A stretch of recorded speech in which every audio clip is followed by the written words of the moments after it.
প্যারিসের অলিম্পিকের উনি তিনজন বিশেষ অতিথির একজন।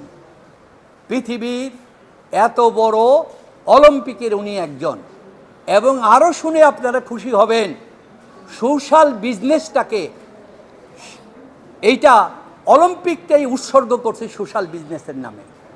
এইটা হচ্ছে বাংলাদেশের গর্ব।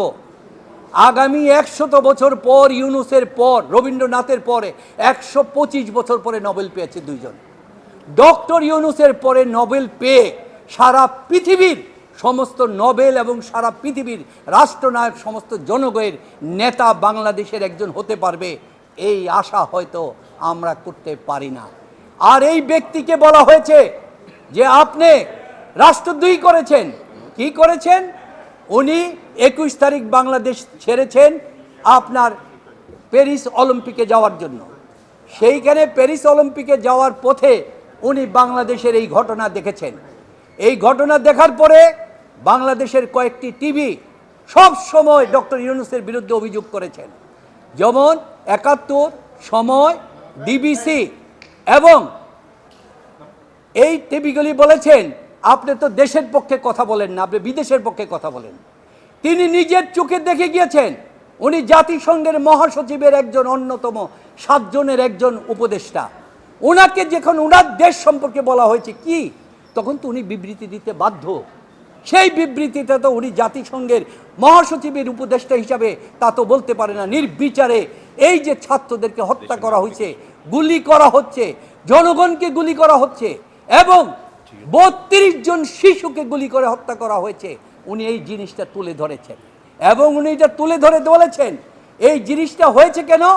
কারণ একটি সঠিক সাধারণ নির্বাচন ছাড়া সরকার হওয়ার কারণে আজকে এই ঘটনা হয়েছে। তাই উনি সাধারণ নির্বাচনের কথা উনি বলেছেন। উনি একজন নাগরিক হিসাবে কথা বলেছেন। আজকে বাংলাদেশের প্রতিটা জায়গায় আপনাদের টিভির কাছে সবাই বলছে তাদের ব্যাপারটা রাষ্ট্রদ্রোহী হয় না, ডক্টর ইউনুসের ব্যাপারটা রাষ্ট্রদ্রোহী হয়।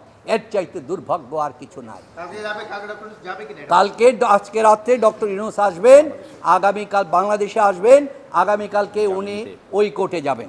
আর এই ব্যাপারে আমি আপনাদের কাছে একটি কথা বলতে চাই যে সরকার যে এই যে ছাত্রদেরকে মারল এবং জাতীয় সম্পদ নষ্ট হলো, এই ব্যাপারে কিন্তু দুটি প্রশ্ন দাঁড়ালো। একটি প্রশ্ন জাতীয় সম্পদের ব্যাপারে, আমরা যদি প্রথম যদি বলি জীবনের কথা, ধরেন একজন ব্যক্তি অত্যন্ত দামি গাড়ি নিয়ে তার ছেলে গাড়িটা নিয়ে অ্যাক্সিডেন্ট করে ফেললো, মারা গেল। ওই পরিবার কি ছেলেকে দেখতে হসপিটালে যাবে নাকি না দামি গাড়িটা দেখতে যাবে? সেটা কখনো হয় না। তাই আজকে যেই সম্পদের কথা বলা হচ্ছে, মেট্রো রেল এবং এগুলি, একজন আইনজীবী হিসাবে আমরা কিন্তু একটু সন্দেহের দৃষ্টিতে দেখব। যেটাকে আইনের ভাষায় বলা হচ্ছে বেনিফিট অফ ডাউট। যখন এগুলিতে আগুন লাগলো, সেখানে কি পাহারা ছিল? সেখানে কি বাধা দেওয়া হলো? হেলিকপ্টার থেকে গুলি করা হলো? সেখানে কি গুলি করা হয়েছে? সেখানে কি আসা হয়েছিল? তাহলে সরকার এখানে দায়ী কিনা, তার ভিতরে সন্ত্রাসী লুকায়িত ছিল কিনা, সেটাও দেখার ব্যাপার।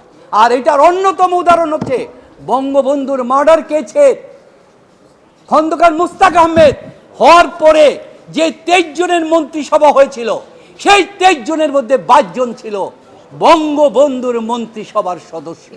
তাহলে সরকারের ভিতরেই যে সন্ত্রাসী লুকিয়ে থাকে, ভিন্ন মত লুকিয়ে থাকে, এটা প্রতিষ্ঠিত। তাহলে এই যে জিনিসগুলি ধ্বংস হয়েছে, কে করেছে, এটাও দেখার ব্যাপার, এটাও আইনের দৃষ্টিতে দেখার ব্যাপার।